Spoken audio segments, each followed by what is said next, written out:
Y'all, welcome to another episode of the That Scary with Melanie P. I'm your girl, Melanie P.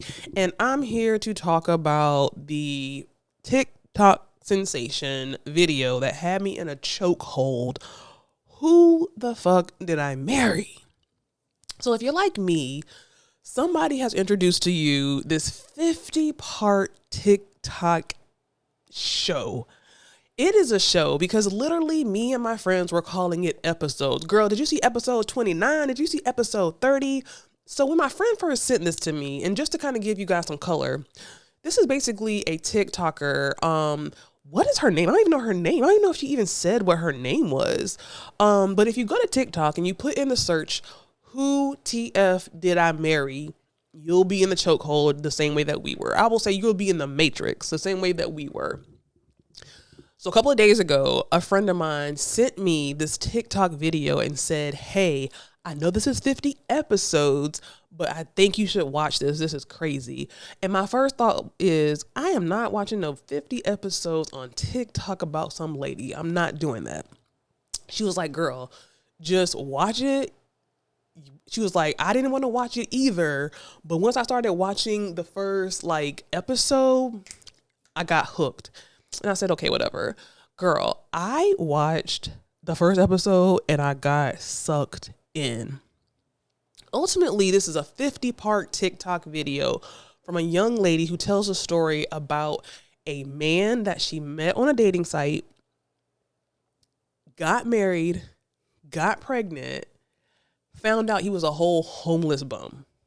Okay, 50 parts. So I'm going to try to sum it up for those of you who might not want to watch the 50 episodes. It's worth it. I will say what made me get through the 50 episodes was fast forwarding the TikTok video. So if you double click on the video and then go to speech, I think rapid speech or speech, whatever, you can fast forward how she's talking. So she talks very slow, but she is extremely detailed, and she made me second guess my life. I'm like, damn, she got all these details and receipts from things, and she explained the story so well, and she was so articulate. So anyway, basically she starts off explaining in the first couple of episodes kind of an introduction. And their introductions, there's synopsises, if that's a word, summaries. There's all these things in these 50, 10-minute long episodes. She explains that she met a man on Plenty of Fish.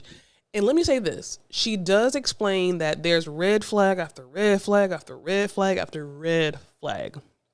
She met a man on Plenty of Fish. She says she calls the man Legion because she didn't want to give his name. I think now that these 50 episodes have aired, people have found Legion and they know who Legion is. And I think Legion himself, the ex-husband who's a homeless bum, has made a video himself. Now, I've not seen that, but I think someone hasn't. If I find it, I will tag it in the description. Okay. Cautionary tale. She meets this guy, we call him Legion, on a dating site. First red flag. When she met him, she was on, I think, Hinge and Plenty of Fish. He was on both sites under two different names. So let's say on one, his name was Matt. On the other, his name was Matthew. Red flag number one. Now, if you go back to my very, very, very first video that I ever posted on Spotify, not here, but I was talking about how I'm a big advocate of online dating. And this puts online dating, this gives it a bad rap. But again, you have to look at the red flags. She meets this guy, Matthew, on two different sites. They end up talking, and they schedule a date to go to the Cheesecake Factory. How ironic. On the way to the date, her tire blows. So I believe she said that they lived about 45 minutes from each other. So they're driving to the Cheesecake Factory on their first date, and on the way to the Cheesecake Factory to meet him, her tire blows. Her tire blows out. She calls the guy. She's like, hey, I'm panicking, I got to pull over because my tire blew out. I'm not going to make it, whatever. The guy who she's meeting at Cheesecake Factory on their first date, he says, where are you at? Send me your pin. I'll come there and I'll meet you. The guy ends up coming to where she is, changing her tire, putting a donut on the car, and then taking her somewhere to get another tire. He pays for it and makes sure that her car is good. Like, he pays for it and everything. So again, as a woman, I can understand how that's a check mark, because a lot of men would be like, oh, call AAA, and nothing's wrong with that. Or a lot of men would be like, okay, well, let me know how it works out and let's reschedule. But he actually drove to where she was, changed her tire, put the donut on, and then took her to buy a new tire, paid for it all within their first time meeting. She did explain that this scenario and this situation was during COVID, so they were kind of just starting into the lockdown. So they end up going on a date. You fast forward. This is me summing it up, y'all, because it's 50 episodes. Okay. She does say something that I thought was really, really true that women often ignore. Now, I don't know if this is something that you would even pay attention to in it, but after the fact, I could see how she might say that tire blowing might have been a sign from God. Like, girl, turn around, go, don't go meet this guy, go. And she says that, she found that she believes that tire blowing was like kind of a sign from God to like not meet this man. Long story short, fast forward, because it's COVID, they end up talking, getting really, really close. And within a month or two or less, they ended up cohabitating because of COVID. So this is around the time when everything was on lockdown. He said he had his own place. She had her own place, which was like a townhome, like a 3-bedroom townhome. They ended up choosing to stay in place, when COVID, at her townhome. They stayed in place at her townhome. They ended up, staying there forever, I believe, if I remember it correctly. So they end up staying in place. Next thing you know, they're like actually officially together. He's very adamant about, being heavy in church. He's very adamant about, being serious about marriage. He had explained that he had been married before. He was divorced. He got divorced in California. And his ex-wife, he caught her cheating on him. So he filed for divorce from his ex-wife in California. He moved to Georgia where they met, and he was, getting his divorce finalized and kind of starting over because he got a new job in Georgia. Let me repeat. He said he got divorced in California because his wife cheated on him. He caught his wife cheating on him, I think, in their home. He divorced her. He filed for divorce against her. The ex-wife, he said, had 2 kids. He kicked the wife out and told the ex-wife that the kids could stay, but you had to leave. Long story short, he ends up getting a job in Georgia. This is what he's telling this lady. He ends up getting a job in Georgia, and he takes this as a fresh new start. He got a really good job, moved to Georgia, was looking to buy a home, and he was just having a really fresh start. So then they end up, getting really serious, being together. She was saying how he was very big and adamant on the fact that he really was looking for he wasn't looking to date. He was looking for a wife, And some people might think that, okay, that's so awesome that he's eagerly trying to look for a wife. But I feel like as a single woman out here, unfortunately, we have to really kind of read between the lines, because honestly, if you went through a divorce, and you went through such a bad divorce, but you're so eager to get married again, that's kind of a red flag. Because if you catch your wife cheating, I just don't know if another marriage would be on the forefront of your mind, So again, so many red flags she was explaining that she missed throughout this whole situation. Fast forward, they're talking about marriage. He wants to buy a home, so they're looking for homes, okay? They end up looking for homes. So then she's noticing that, and again, this is the short of this story. He's looking for homes. He's saying that he has a $750,000 approval letter from Chase, and he's been approved to buy a home. Mind you, they are now living together. He's paying all of the bills, and he has his approval letter for a $750,000 home. This was during COVID. Long story short, they start looking for homes. Every time they start looking for homes, it always falls through. So then I think she ended up getting pregnant. And she ends up getting pregnant but then she ends up losing her baby. And all throughout this time, it's weird things happening. Like, she's never gone to his job. The house situation kept falling through. There was a lot of homes that they wanted to get, but he was telling the realtor that he wanted to give a cash offer. On every transaction, he wanted to give a cash offer. But then when it would get down to the kind of time to put in an offer on the home, and they would ask for verification of his income or of his offshore account, because he kept saying how he had an offshore account with all this money in there, and he had more than enough money, because he was telling her that previously he played arena football. Now, I ain't never heard arena football, but whatever that is, he made it seem like he made a lot of money from it. He had a lot of money in these offshore accounts, and he was very well taken care of. He had made the money, whatever. If you get a home and you want to put in a cash offer, it is a requirement to show proof that you have the cash for the cash offer. Every time they would be looking for a home and it would come time to put an offer, he would say that he's not putting in an offer, or he's not showing them proof of his funds until they accept his offer. Thinking about it in hindsight, he probably knew that that would never happen. Like, no one is going to just accept your offer without verifying that you have the funds. So it's so many lies, so many lies, so many lies. She stays with him because she feels like, he's paying all the bills. Yeah, she's seeing red flags. Yeah, things seem weird. They're pregnant. But she's going to stand beside him because she wants to be with him. She feels like this is her turn. She's found a great man who's paying all the bills, who's taking care of her, who's just doing what a woman wants a man to do. The house thing kind of goes out the window because she gets tired of, this kind of the house situation falling through. And she's thinking, okay, well, if you got the money in these offshore accounts, why can't you simply show them proof of funds? Okay, red flag. So then she ends up losing her baby, and by having a miscarriage. Fast forward. And again, I'm probably leaving out some stuff here, y'all, because it was 50 episodes on TikTok. So it was a whole lot of talking. Okay, so she gets pregnant. She loses the baby. She gives up on the house. Then he talks about buying her a car.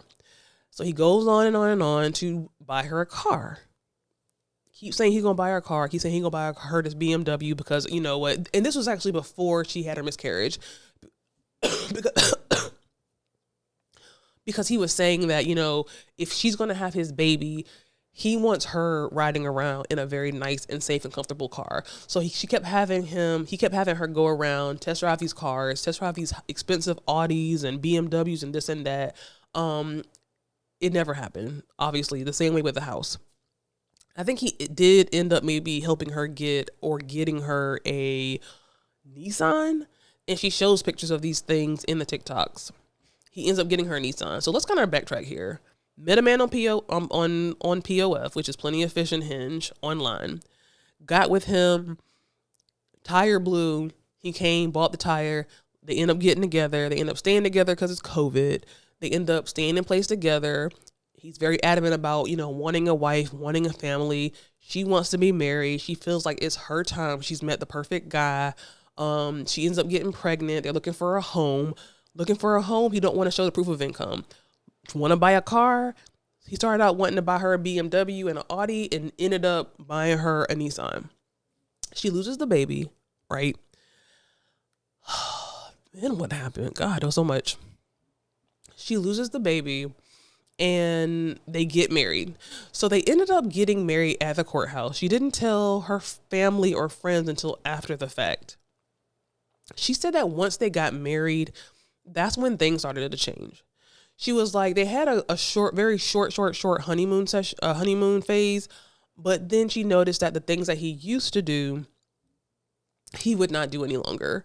If she would call him or he would call her at work and he heard a man in the background, he would, accuse her of, why every time I call you, there's a man in the background.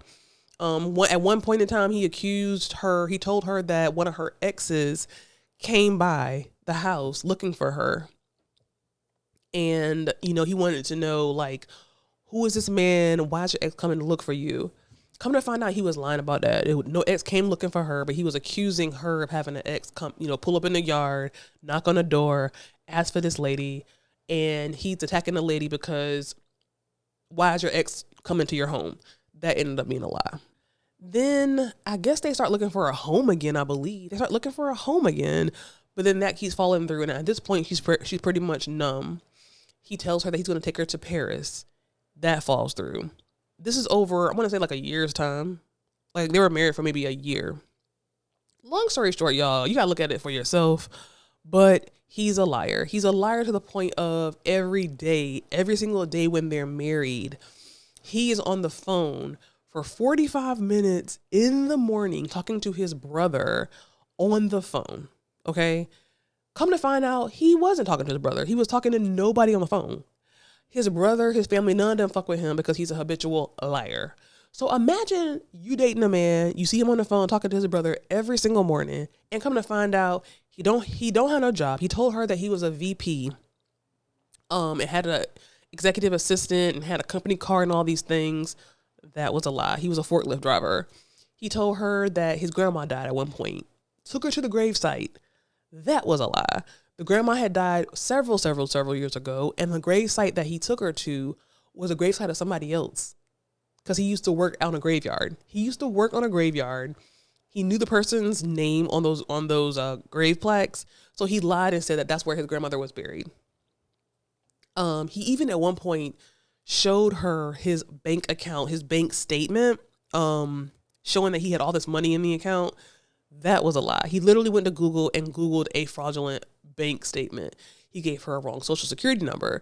Finally, she started doing her digging. She did a background check and come to find out he had a couple of social security numbers, and he was basically a huge fraud.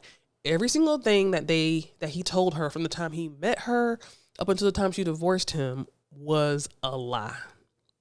She ended up calling the ex-wife because she found a divorce decree or something like that.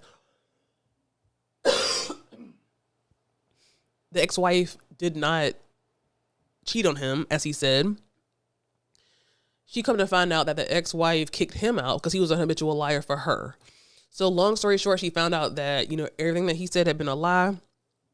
She came to the house, kicked him out, found out he was lying about everything. He left.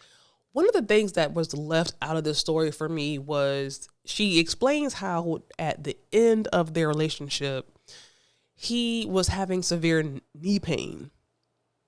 And he was saying that he was having really bad knee pain because he had some kind of accident. But she noticed that he was losing weight. Like he was losing weight rapidly. He was like a size 3X when they met. And she was like, he easily went down to like maybe a large and then went down to maybe like a medium.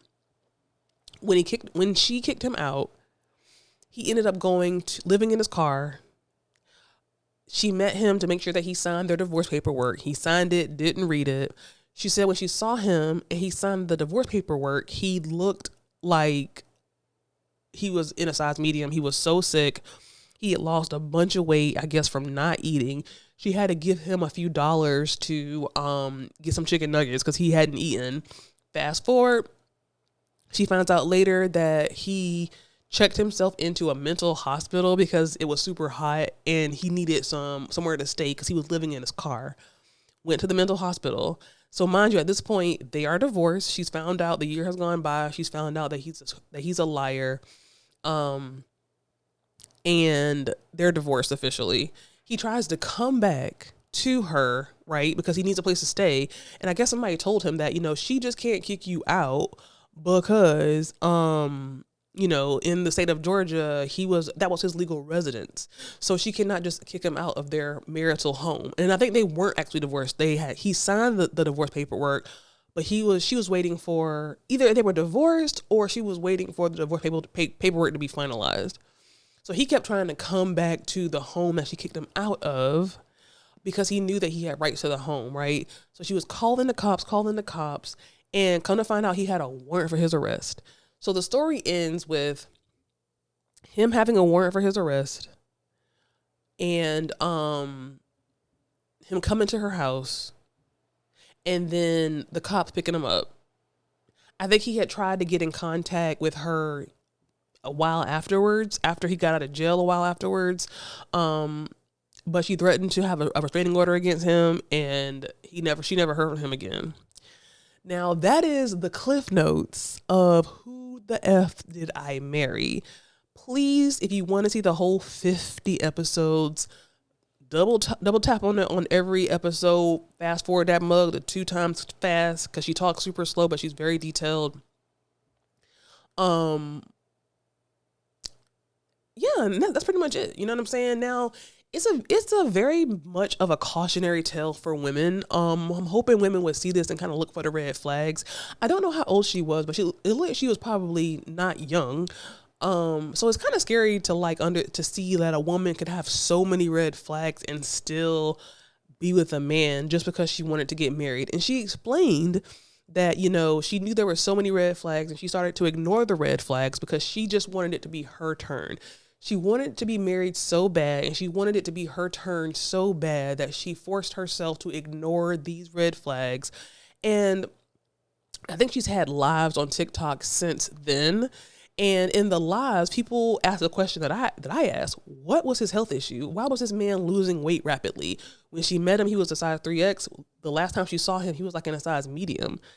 All I thought is, does he have a disease that you can't get rid of? And do you have it? You know what I'm saying? And she said in that live that she don't know what was wrong with him, but her health is 100% okay.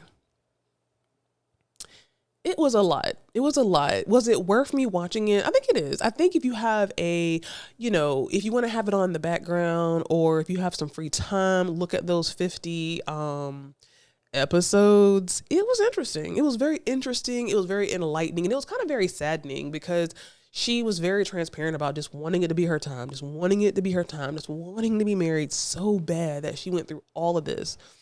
And all I can say is, thank God she didn't have that baby. Because if she would have had that baby, that would have been 18 years that he could have had some attachment to her. Anyway, y'all, that was my cliff notes on Who the F Did I Marry? The viral TikTok 50 episode Lifetime movie. I saw where people were saying that, Tyler Perry's going to pick up this movie. I hope she don't give it to Tyler Perry because we don't want to see no Tyler Perry movies with people with bad wigs. Get your coin from somebody else. But if not, get it from Tyler Perry. I don't know. I would like to see that movie. It's giving me Tubi movie, but I wouldn't mind seeing it. Anyway, y'all, cliff notes of Who the Fuck Did I Marry? Make sure you tune into the next episode of That's Scary with Melanie P, and I will see you in the next episode.